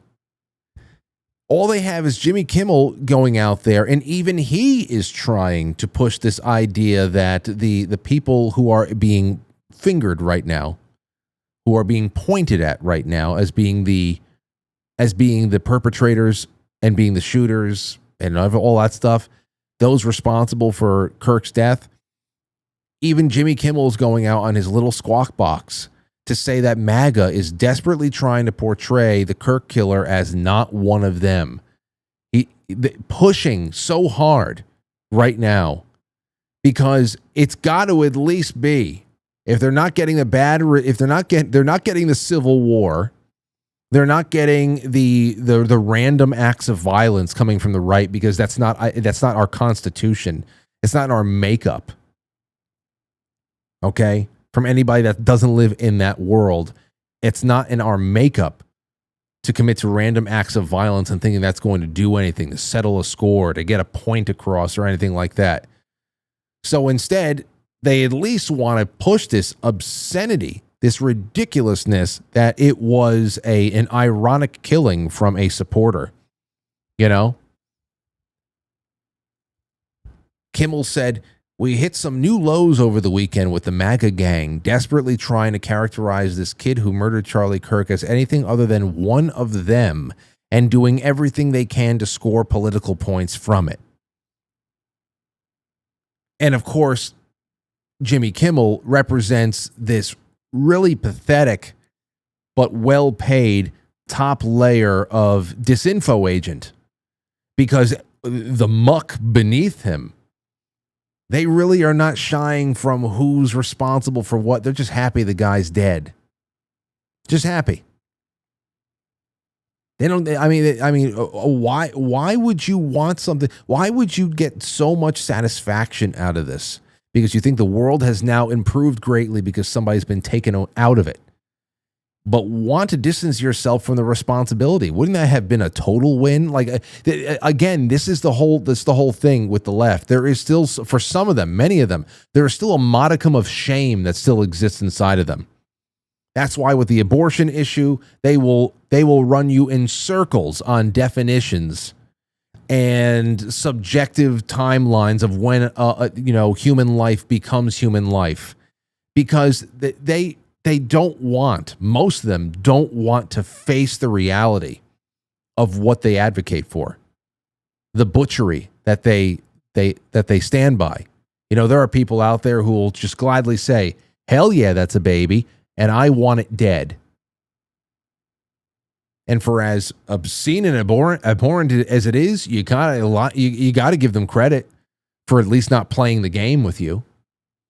You know, just standing there on business and say, this is what I believe, instead of all of this, the mind games. It's like a game to them. And here, we'll take another, let's just take this real quick. I see the people calling in. Call in, well, just a second, I'll take your calls. Just listen to this, okay? First things first, I'm going to play you this little part. I told you yesterday, I mentioned that I was watching Piers Morgan's channel when Jack Posobiec and Andrew Wilson and Anna Kasparian was joined first by Cornel West, and he rage quit and got up and left. And then Cornel West was replaced by Destiny, the crackhead liberal with the typewriter jaw, sickest demeanor you can think of. Now, I don't know what was worse. You want to go watch it? It's really kind of fascinating. Really fascinating. Even how he even mocked Jack Posobiec's somber demeanor throughout the whole thing, because he just lost a friend. And he called Jack Posobiec's somber demeanor, you know, it's all performative and all that other shit. Probably because, you know, who does Destiny really know? What kind of friends does this person really have? What kind of value does he put in relationships? But I told you about this one particular part that I saw, and Tim Pool responded to it. He put this up last night around 9:00. All right, so I don't know what's worse about Destiny in this particular broadcast, his admissions or his omissions, but here's the clip from the stream I was talking about yesterday. It's going to have some Tim Pool commentary on it, but watch. We are in trouble. I'm making a special video after watching the Piers Morgan debate. Jack Posobiec, Andrew Wilson, Anna Kasparian, and Stephen Bonnell, a.k.a. Destiny, appeared. Destiny, I will not waste time, says outright, you should die. He says conservatives need to die because when they vote for Donald Trump, people die and it's their fault, and this is what you get. What he said was, stop defending your values, give up, or we will kill you. That's what he's saying. What now? Twitch, YouTube, X? A viral X post already doing the rounds has Destiny saying conservatives must fear they will die. Destiny? Listen. You've been quite active on social media since Charlie Kirk's death. When Erica Kirk posted Charlie's coffin, you responded, she tagged him, brackets, crying face emojis. In response to Alina Haber's tweet ordering people to fly their flags a half-mast in memory of Charlie, you posted on X buying flags and poles just to fly them fully erect. And you then posted yesterday, ending every conservative debate call out I'd do in 2026 with don't dodge, bro. That's not what Charlie would have wanted. I mean, do you think that your response to the cold-blooded murder of Charlie Kirk has been appropriate? Yes. I think that the only way this country moves forward into a better world is when conservatives can finally realize that they need to turn the temperature down on their side. We are 10 years into whatever this Trump madness is, and there is not a single mainstream conservative that will call for a lowering of the temperature on their side. I think that liberals need to wake up and finally realize that if they're not willing to do it, it will never come down. If you wanted Charlie Kirk to be alive, Donald Trump shouldn't have been president for the second term. Every time he's in office, this happens. People joked about when Biden came in, it was so boring, nothing was going on. 7 out of 10 of the largest protests in American history have happened under Donald Trump. All of the recent political violence that's happened in this country over the past 20 years, the majority of it, the overwhelming majority of it, everybody gets mad because they keep asking Grok about it, has been conservative. No, it's not. He's just lying on that last point. But again, like I said, not seeing the forest for the trees. I can't believe, can you believe it? Ever since Donald Trump has been in office, the protests have never stopped. That's you fucking lunatic. That's your people. That's your people, unable to stay home, not working, of course, unable to stay home, going out, turning up wherever they are paid to be, and of course, just wanting to be a part of general debauchery, incoherent debauchery. I can't believe that you would actually, somebody would use that as a metric against so-called conservatives, because liberals can't control themselves and have absolutely no self-control, especially when it comes to having to just lose and live with it. They say over the last 10 years, it's the biggest protest has happened under Donald Trump. Yeah, because you don't fucking stay home. It's you guys. What does that mean? Is it Republicans protesting Trump? No. Everybody else, no matter what the hell's going on, we're at work. They'll say, oh, January 6th, shove January 6th up your ass. Shove it up your ass. Just shove it up your ass. That's nothing compared to this. This is when he was on his own little stream. Okay? And you got to listen. Just listen to what he's saying here. And then we'll get back to Pan Bondi. Out the crime statistics? Not exactly like. You need conservatives to be afraid of getting killed when they go to events so that they look to their leadership to turn down the temperature. Mm-hmm. The issue is right now, they don't feel like there's any fear. Like, I don't know. It's like memes. It's just memes to everybody, I guess. I don't know, bro. I don't know. I don't care. I'm playing video games. Okay. I'm done today. I don't give a fuck. God, it's going to be so fucking gay if I get killed in the next fucking 2 months of shit I'm doing. Well, you are a pretty gay guy, you know. Everybody saw you sucking a dick not too long ago. And then he goes on to use the word cuck over and over again, even though he literally is one. Like this guy has had his soul cored out of him so long ago. But you just heard that right there. This is the translation. We need to kill conservatives in order to get them to turn down the temperature of the rhetoric they use to describe our illiberal, murderous ways. That's what he said. They need to live in fear of being shot dead until their leaders turn down the temperature. Who's turning the temperature up? I mean, all we do, say rhetoric? The way that we communicate? What are we communicating? We're communicating the way that how we're describing the way that people like this act. So we have to start finding new ways of describing this and more. What this has to be, we have to find a way to describe this in more low key, calm ways. Like these are insane people. So again, the temperature has never been hotter between last year's murder attempts in Butler and this year's success. And still not one car fire. Not one car fire. Not one Gucci store has been looted yet. Not one Gucci store. Been not one flash mob going into a Foot Locker and stealing Air Jordans. Okay? And that's between last year's attempts and this year's success. So back to Pam Bondi. I don't care if it is an Office Depot official company position to not serve one person, a kind of person, group of people, whatever the hell it is. But what about when a demon-possessed drug addict prescribes death as a fix to the way other people communicate? Is that not a line being crossed? Is that not just beyond the line of free speech? I mean, come on. What are we talking about here? This guy's got to be removed from civil society. And I'm not talking about death either. Okay? Got to be removed. So, I mean, it's that's what's floating around out there. So you want to talk about the limits of free speech, there's that. It's 8:23. Let's take a couple more of your calls, and then I want to get into some of the latest stuff that is just being learned right now, including this really kind of special exchange, this text transcript between the arrested alleged shooter and the roommate. That's what we'll call them. 917, you're on the air. Go ahead.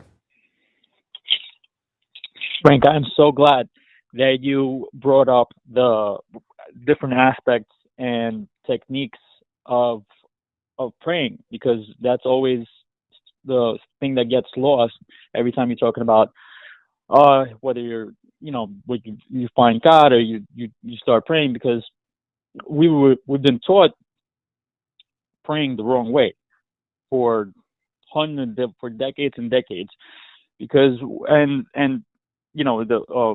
Timothy only touched on one aspect of it after you brought this up, and you went into the specific prayers, which is pretty much a mantra. You say it, and then it depends on how you feel when you're saying it. Most of the time, you're going to feel the same way when you're saying it. But what people do is when they're taught to pray, they are, let's say they want something or they need something. They are asking for it, which means they're coming from a place where they feel like as if they don't have it yet. And that's what the law of attraction says. That's what it's about, how you feel, because it's obviously not language, right? Because there's all different languages. So it's not like there's some translator involved, but when you say certain things, even in different languages, you're feeling the same way. There's no languages for feeling. Right. So what you have to be doing is you have to try to make yourself feel as if you already have that, whatever you're asking for, which is very hard, because it just goes into, like, you have to imagine how you would feel if you got that, even if it's something materialistic like that car or that house. You have to make yourself feel that way, and then that is actually the right way to pray, because then you're going to draw that to yourself. What you're talking about is putting rocket fuel into the tank. But what we were talking about more so was a lot more basic tonight, and trust me, we've had conversations on this show about how I started putting together the law of attraction, magnetism, and of course praying, and how you have to be able to match certain vibrations to your prayers, your intentions, and of course how you want to manifest things in your life. I mean, you're then tapping into the real power of the universe that God created there, and you're 100% right. Thank you for the call, because I want to get to a few other things on this here too. It's a wonderful call from 917 there. Absolutely, that's a big part of it. But tonight it was just about, if somebody's never really done anything like this, Tim was saying those mantras at first, like the early church prayer, those earlier prayers, is just more so about opening yourself up and just presenting yourself to God, and then inviting him in. It's very easy, as we all can see. People have invited far less powerful things into them, and that has taken control. That has taken root. Then again, it's a little bit more vocal there. But it's true. Whatever foundation you can build, then there are greater levels to it. Instead of asking, there is a little bit more of you are walking through life under the authority of something much bigger than you. And that is a incredible power of manifestation. We can get into that some other time. Let's take a call from Frank Zell. What's going on, Frank? You are not you're not unfamiliar with seeing the evil perpetrate and proliferate in the world. What are you thinking about tonight's conversations? Timothy Gordon, while I'm not a Catholic, he's a very smart kid, and he brought up so many valid points, and some of the things he said, I could definitely relate to, because, I got saved, I became a Christian, sometime around 2000. And how I got there, and I always use the term, through the back door. God showed me something through the back door. and it was the evil that men do. Everything I was looking into in the 90s, you know, child sexual abuse, and then while I'm doing that, I'm involved with militia groups, and while I'm doing that, I'm studying, you know, Freemasonry. And it just got to the point where it became just clear, okay, all the evil that's happening, there has to be an opposite, right? So there has to be something good. Yeah. God, right? So then I start looking into other religions. And as I'm doing that, I'm still looking at the Freemasonry, and what book it was in, or if I heard somebody say it. In Freemasonry, you can believe in any God you want. Only one name is forbidden to be said, and that's Jesus Christ.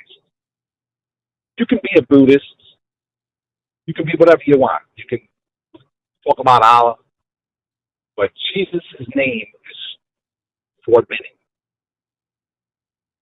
And I was like, oh, I wonder why that is. And then you start to read your Bible.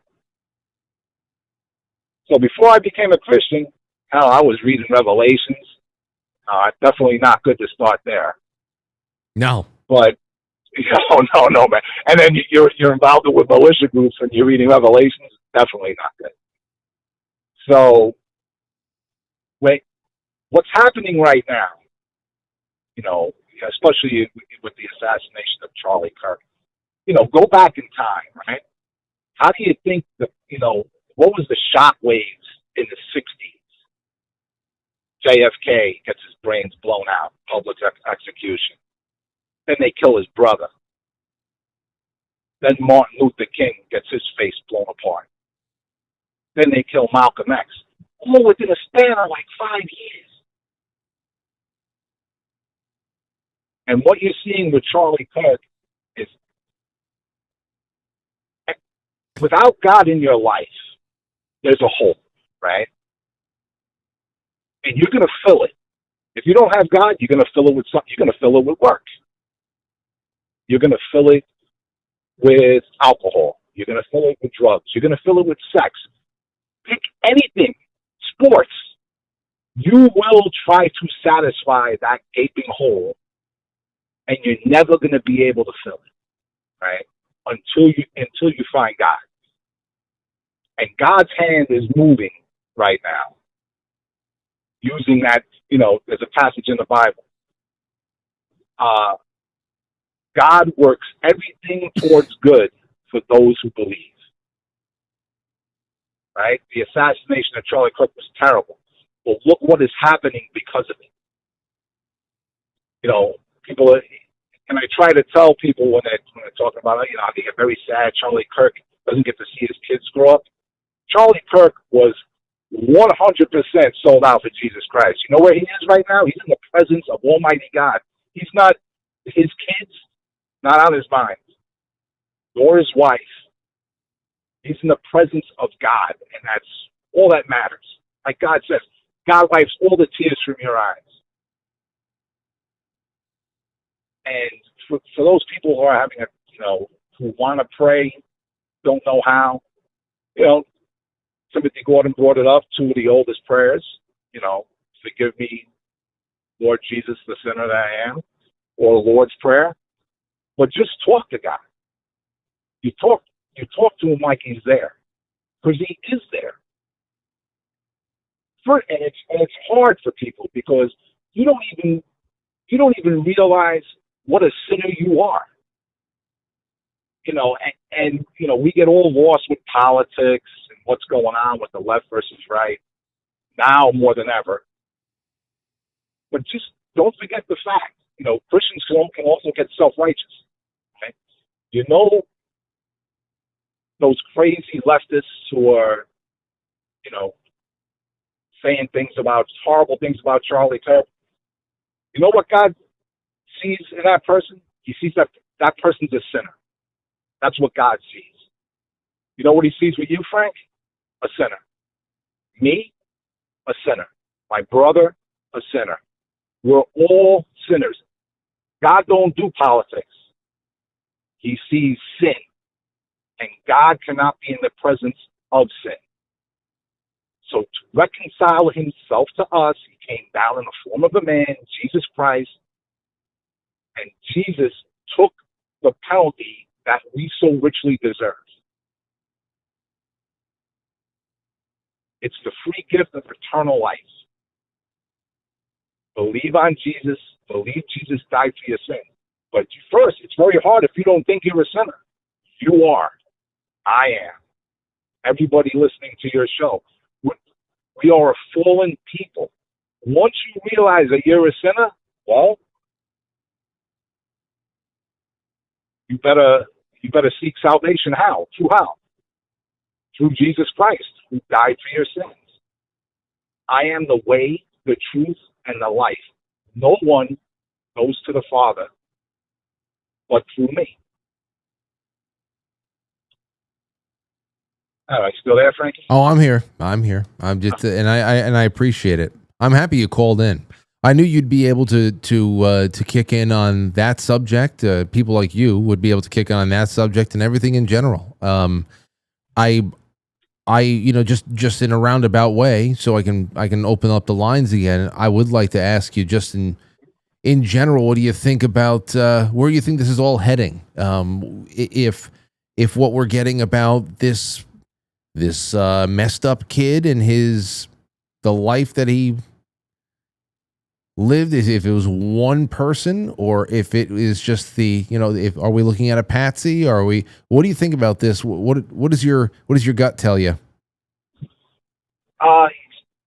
Usually I'd be diving into all this stuff because it's what I do. This one affected me, and I didn't. I didn't really. It doesn't matter. It doesn't matter if he's a patsy. It doesn't matter if the internet is just off to the races. Israel killed him. He was getting threatened by Bibi Netanyahu. It doesn't matter. Charlie Kirk was assassinated. The thing to focus on is what's happening as God moves, using Charlie's death to, as Timothy Gordon said, reawaken. And, for some Christians who got lackadaisical, it's hard, man. I used to preach the gospel all the time. But through the years, it's just, I just didn't want to be around people anymore. Not that I was a recluse. I just got sick of people. So I just tried to stay. I just work, go home. But after Charlie's death, and it affected me because I've watched that kid for years, listened to the podcast. So I felt robbed. So I just got into prayer. And people say, how do you pray? I didn't do any fancy prayer. God says you have not because you ask not. It's all in the other caller kind of touched on it. It's when you pray in God's will, man. It's not like, hey, God, please give me $1 million. And then you get mad you don't get that, that the answer's no. God does give you no.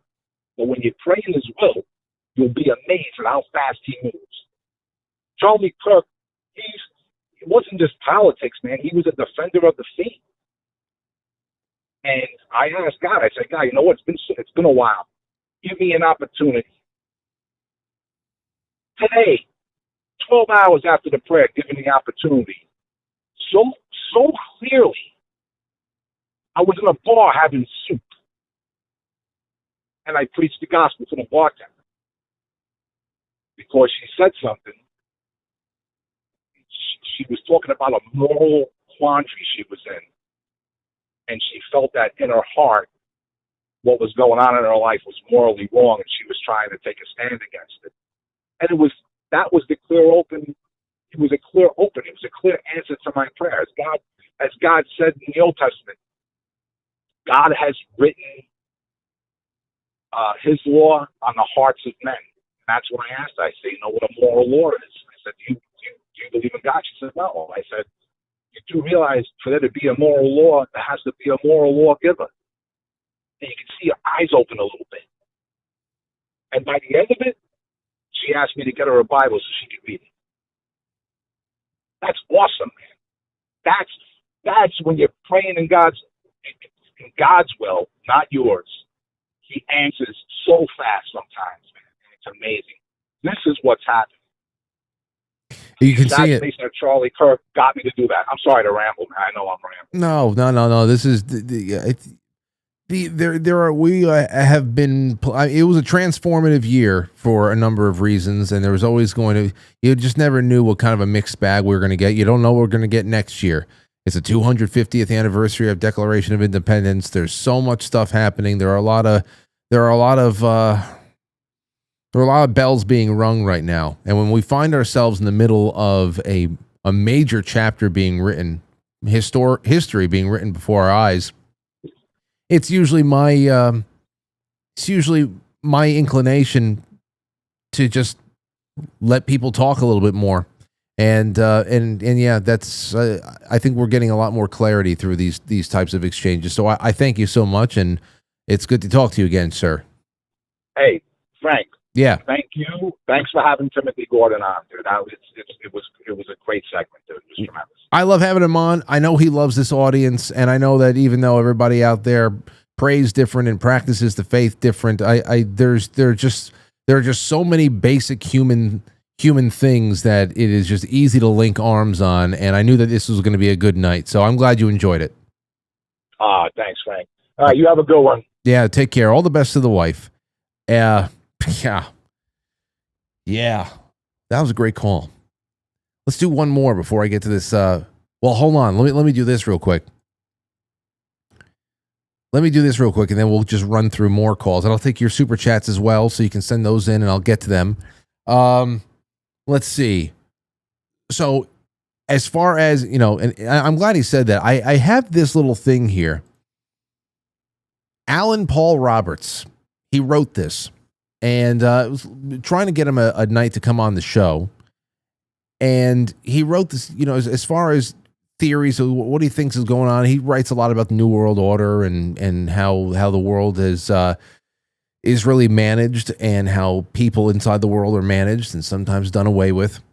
And on this thing in particular, I got this for you. He said the internet is awash right now in theories ranging from Israel, based on Charlie's recent comments questioning the events in Gaza and their influence over our politicians. And of course, through many sources now, we hear that there was this like $150 million infusion of money that Benjamin Netanyahu wanted to put into TPUSA, which would have effectively doubled their budget or whatever the hell it was, and he declined it. And so you wonder what could that be? So of course, light bulbs go off, red flags, ranging from Israel to our shadow government to the trans community itself being to blame. There's a pretty good case to be made that he was seen as a potential future president, and that his influence over the younger generation and pulling them away from the brainwashing they're receiving in college is so effective as to be a big threat to those who are trying to take the nation down. My hunch, and it's only a hunch, is that it was an effort among a small group of people in the trans community that hated his message.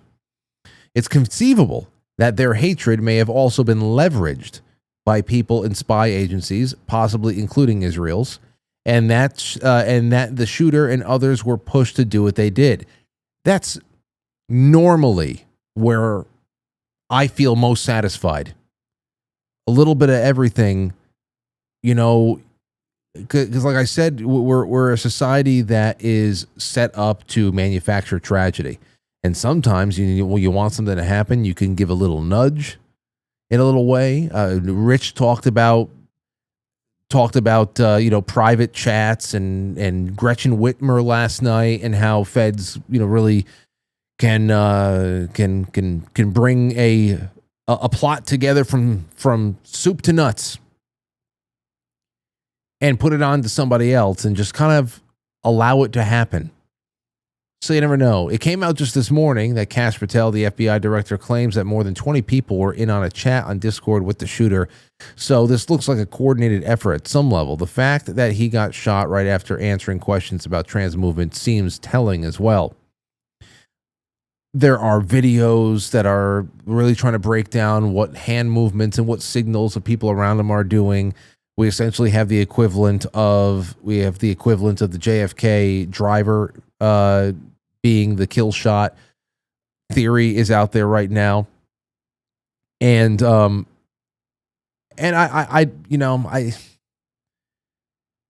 it's just one of those things where I don't really. Something stinks, and to a degree, like what Frank said, what does it matter? You have to just now measure the impact, and a lot can actually be said about what was at stake based on what now happens afterwards. What happens to TPUSA? How are they reformatted in any way? Like you just watch what trajectory everything that was Charlie Kirk gets co-opted by. That's an interesting thing to do. Because naturally, like so many of you, I'm not inclined to believe the kid that they apprehended is the shooter. I'm not inclined. And my starting position is always going to be that we're on our own with this shit. And that this is just going to be a big David Copperfield debate. How was the magic trick done? Some people are going to be more compelling with their theories than others. But it always boils down to things are not as they seem. And as long as we don't eat each other's heads off while we debate our favorite theories, then we're going to be better off in the end. There's just a lot that. Now listen to this. You want again, nothing as it seems. How natural does this sound to you? They've got this transcript. The Utah County DA read the full text message exchange between Charlie Kirk's alleged assassin, who's in custody right now, and his transgender boyfriend / roommate after committing the murder. You can read the transcript for yourself. This was, I saw this get retweeted into my timeline from a Benny Johnson tweet. Here it is right there. Listen to this exchange. Robinson being the shooter and then roommate. Robinson, drop what you're doing. Look under my keyboard. The roommate, you're joking, right?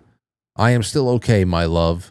Shouldn't be long until I can come home, but I gotta grab my rifle still. To be honest, I had hoped to keep this secret till I died of old age. I'm sorry to involve you. Roommate, you weren't the one who did it, right? Robinson, I am. I'm sorry. Roommate, I thought they caught the person. Robinson, no. They grabbed some crazy old dude, then interrogated someone in similar clothing. I had planned to grab my rifle from my drop point shortly after, but most of that side of town got locked down. It's quiet, almost enough to get out, but there's one vehicle lingering. Vehicle? Who the fuck talks like this? Way too much detail already. Who used vehicle? Roommate, why? Why did I do it? I had enough of his hatred. Like why? And then he says, why did I do it? It goes into another soliloquy, another monologue. Why did I do it? I had enough of his hatred. Some hate can't be negotiated out. If I'm able to grab my rifle unseen, I will have left no evidence. Going to attempt to retrieve it again. Hopefully they have moved on. I haven't seen anything about them finding it. How long have you been planning this? Like, this is not real. This is not real. This is bullshit. Miss me with this shit. That's why I'm saying I don't know.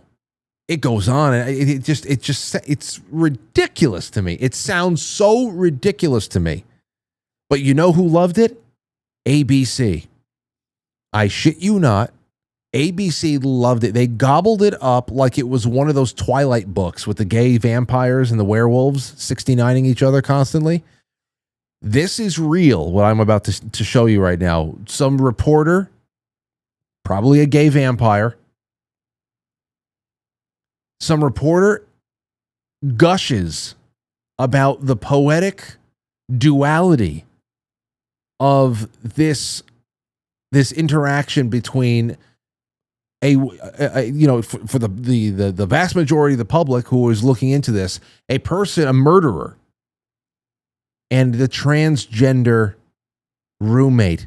He did it for love. And ABC just gushed. I can't believe I'm about to play this. We have seen an alleged murder with such specific text messages about the alleged murder weapon, where it was hidden, how it was placed, what was on it, but also it was very touching in a way that I think many of us didn't expect. A very intimate portrait into this relationship between the suspect's roommate and the suspect himself, with him repeatedly calling his roommate, who is transitioning, calling him my love, and I want to protect you, my love. So it was this duality of someone who the attorney said. Up next on Bold and the Beautiful, like, can you even? I know that what can be left to shock us at this point, like. But are you not? Did anybody out there at least gasp? And did anybody else gasp? Not only jeopardized the life of Charlie Kirk and the crowd, but was doing it in front of children, which is one of the aggravating circumstances of this case. And on the other hand, this is freak. Go home, change your butt plug. To his roommate who's transitioning. My love, I love you, my love. Oh, it's just it's like touching and who is this? One of their new recruits? They call them up from AAA or something like that? Oh my gosh.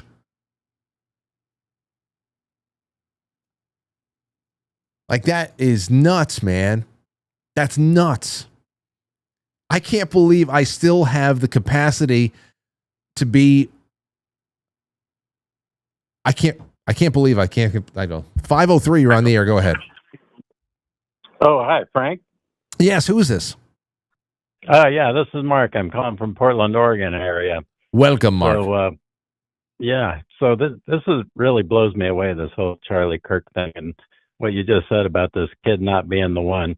But that guy, he just looks like he's crackling with evil, and he looks like he's on some kind of psychiatric drugs or something too. But my question is, what did he do with that rifle? I mean, that's a deer rifle.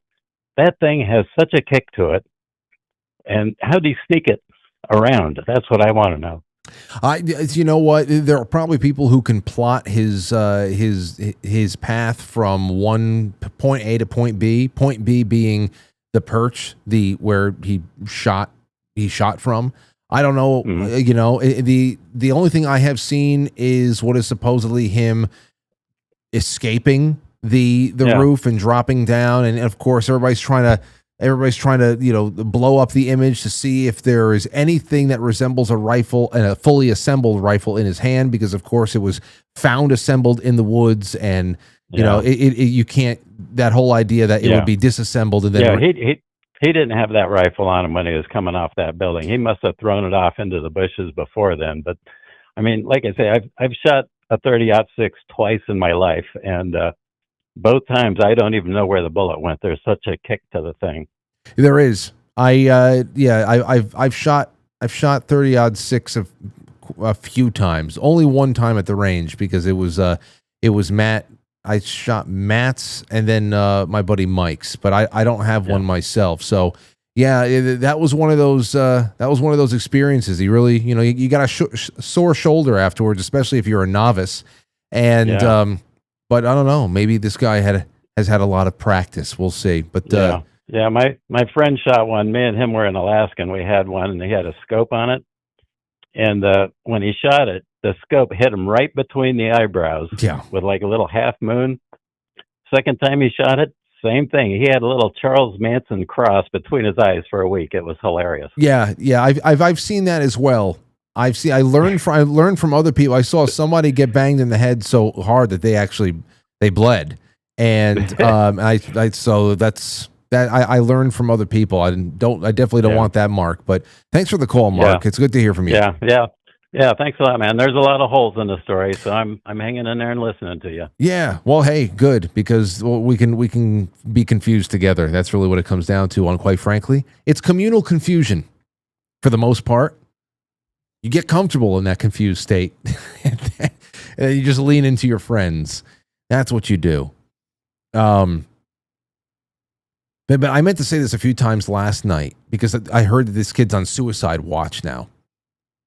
Which you say, why? Well, I mean, I'm interested in hearing directly. I mean, from him. And I was going to say this last night a couple of times, but I got sidetracked. But I would love to hear any kind of comments he makes in public, his plea. We supposedly have a Discord confession. Now we have this text between he and the roommate. But everything we have given so far paints a picture of a person who is on what they believe to be a pretty righteous mission. Now, so even if they have like post-trigger regret,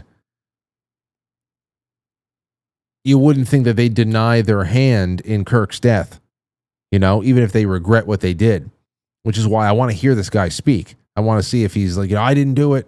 I was set up. I want to hear if he makes any Oswald kind of statements.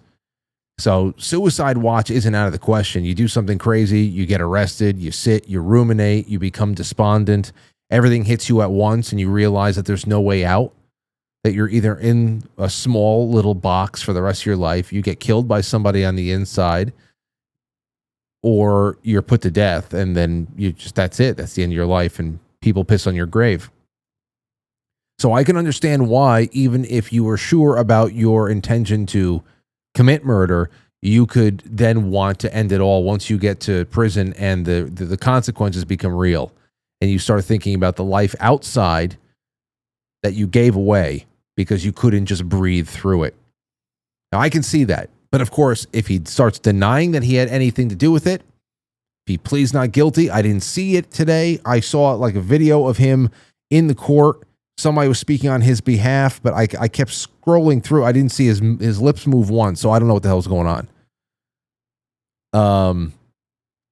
But I would find that interesting. Let's take a call. 860, you're on the air. Go ahead. Hello? Could have been a great call. That was probably going to be the greatest call of my career right there. Big Miss 01 on Rumble says, love you, Frank. Enjoy your show. I appreciate you so much, and the support through the super chats is incredible. It's really, really needed. Thank you. Road Trip says, interview with a furry on ABC. Well, didn't Candace Owens just interview the parents of the roommate? I saw a little bit of it. I think they essentially just concluded he was a troubled kid, but I don't know what else was brought out of that interview. I have not seen it in its entirety. Larry Whitaker says, Frank, they are insane, or are they insane or soul sick? When somebody constantly refers to themselves in the plural, maybe there's someone else in there with them. I hope recent events will create a lasting positive impact. Keep up fantastic work, Frank. Yeah, well, positive impacts would be great. Really would. And tomorrow is going to be an incredible show. Jerry Marzinski's coming back on, but he's also bringing on an ex-schizophrenic. Not his patient, but somebody he has made some appearances with. He said, I want to bring her on. And so I want to talk, we're going to talk about all the follow-up questions. If you guys have follow-up questions about the last time he was on talking about the psychotic voices from outside of yourself that mimic voices that are internally generated, essentially that people who are hearing voices and have these psychotic breaks are actually dealing in large part with demonic possession or obsession in some kind. If you had any follow-up questions for Jerry Marzinski or any interesting questions, angles that I didn't think of, please email them to me, frank@quitefrankly.tv. And tomorrow, not only are we going to have Jerry back on, we're going to have this girl on that's going to talk about her experiences and how they all went away.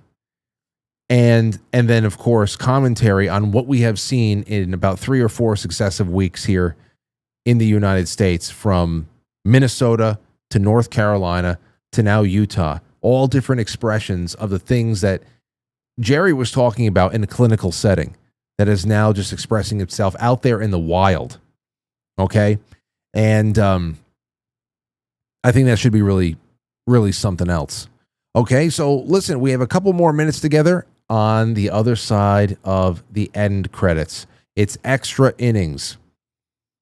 Extra innings. So when the end credits roll, we are going to still be live on pilled.net until the lights go out here at 9:30. And I'll be reading the general chat and also taking some calls and just chilling out. I think it's going to be another one of those nights there too. Just seeing what you guys come up with. And yeah, but first let me just get these last pilled super chats out of the way. Sentinel says, during discussion with Tim, there was a reference to an evil influence on the left. It reminded me of Romans 1:28 from the Knox Bible. And as they scorned to keep God in their view, so God has abandoned them. A frame of mind worthy of all scorn that prompts them, disgraceful acts.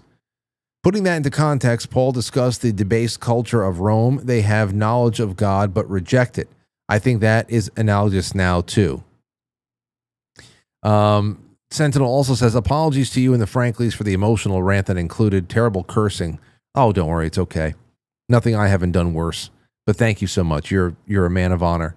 At the beginning of the show, as Tim affirmed the reality of God, it made me remember the phrase from Pascal. Assume God and everything else follows. He then presented arguments that it's better to decide to believe in God than be wrong, than be an atheist and wrong. Yeah. Yeah, that's one of those things. God got my back, and I'm thankful, grateful, and blessed. A safety net 820. All right, so that's all for right now. So we're going to, I'll see you on the other side. Hanging out on Pilled. Remember, tomorrow night is Wednesday night, so when I finish that show, I'll probably go live from the drums. Have some fun there. I got a couple of things in mind that I might want to play and jam out to. So you definitely you don't want to miss tomorrow. And then all of a sudden it's Thursday. Thursday should be something else. We got a psychedelic DJ coming on Thursday. And then Friday, I'm hoping I can get as many friends as I can on air with me as possible. And then Saturday night is going to be great. It's going to be me, Anthony, Mike May will be here. I'm trying to see if Matt will be here. You can lead a horse to water, right? But I thank you all for the time tonight. Thank you, Timothy Gordon. And I will see you soon. Become a sponsor of the show.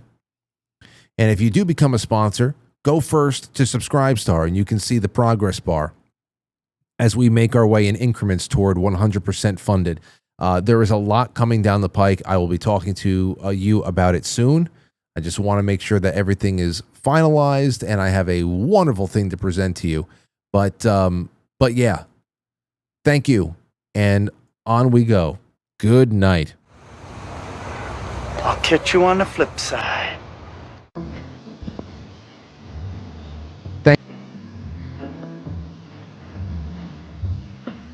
Quite Frankly is filmed before a live studio audience, and now our super chatters. Thank you so much to Road Trip and Larry Whitaker, Jay Britt, Stowstube, Chillinois, and to our Rumble Ranters and Gold Pillars. You guys are the best. We will see you tomorrow. And share the show with your friends. Share the show with everybody, your family. Bring them on in and keep liking and commenting when we are not on air. The likes and the comments are huge. And things are finally starting to shake up, and I can't wait to welcome more and more people into the fold. All right, good night. I'll catch you on Extra Innings.